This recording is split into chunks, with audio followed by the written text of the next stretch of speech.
Well, good morning again. We're together again, and it is TGIM. TGIM. Most people don't say that, but thank God it's Monday. And it's great to wake up on a Monday morning and discover how truly blessed I am. Sure, I have problems and challenges just like everybody else. And sometimes when I look at those problems and those challenges, they seem insurmountable, and the obstacles and the distractions that are there seems like it's impossible to overcome. But that's before I counteract them with positive thoughts about who God says I am and what God says I can do. You have to be thankful, and I'm always thankful. Once I think about the love and the support and the inspiration that I have all around me, it makes me appreciate even the challenge. It makes me shake off the problem. The Bible says, so a man thinketh, so is he. If you think you can't, then you're right. You can't. If you think you can, then you're again right. You can. And so I want to just talk for a moment. On Mondays, I like to focus in on the need for positive thinking and get rid of negative thinking. I call it stinking thinking. Get rid of that type of thinking. I like to stress the importance of positive thinking on Mondays so it sets the trajectory, the course of our week. All right. So here's a few things you can do when you're dealing with problems. First, reinforce the problem with a positive outlook. If you have a problem, smile. It's the first thing that you should do when you're faced with a problem is look for a positive outlook. How's this thing going to come out? Be open-minded. The old saying goes, if the only tool you have is a hammer, then everything becomes a nail. So what may have worked in the past may not work for this situation. So keep an open mind on how you approach your problems.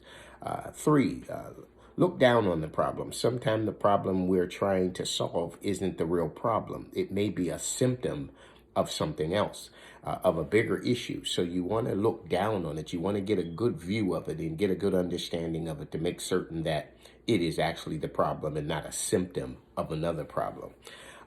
Define the problem completely. Take a minute or two and actually define the problem and how you're going to approach the problem.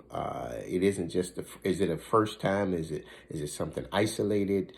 Have you been here before in another place of your life and you embrace that challenge in a different particular way? So you want to define the problem completely because you may have been here before and you may have some skill set that will help you get through this situation. Somebody said you can't eat an elephant all at one time, but you can bite by bite. You wouldn't eat a whole pizza at one time or just putting a whole pizza in your mouth. Most of us wouldn't. So therefore, you got to manage the problem in bite-sized pieces. Don't be afraid to take a little bit of the problem and deal with that and make your way through the problem. So deal with the problem in bite-sized pieces. Don't look at it overwhelmed. If you open a box, I'm not a puzzle person, but if you open up a 5,000 piece box puzzle, it's going to look overwhelming with all 5,000 pieces. But when you reach in that box and get one piece and put it on the table and then get the next piece and put it together, soon you will have that whole puzzle put together. So don't be afraid to manage your problem in bite-sized pieces. Find similarities. Look for a pattern of recognition. I love doing this whenever I have a problem. Are there some characteristics of something else that I've solved that might help me in this? Keep those emotions in check, all right? Remember, those emotions, stress, the effect of thinking, judgment, they mess with you. They can cloud your mind. Challenge your assumptions. Don't be afraid to challenge your assumptions. It may not be as you think when you're looking at it. Is this really the way it is? Ensure that the logical content makes sense. The conclusion you've come to is consistent. Be honest and realistic. That's the one key that we risk when we're problem solving is being honest. You have to be honest and realistic. The facts are what they are. So when you look at it, make sure that you're being honest. All right. So let me end with this.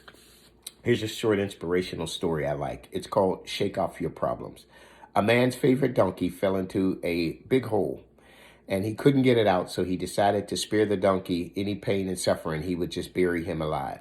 So he begins to throw dirt in the hole And he throws dirt on the hole, in the hole, and on the donkey, and the donkey shakes off the dirt.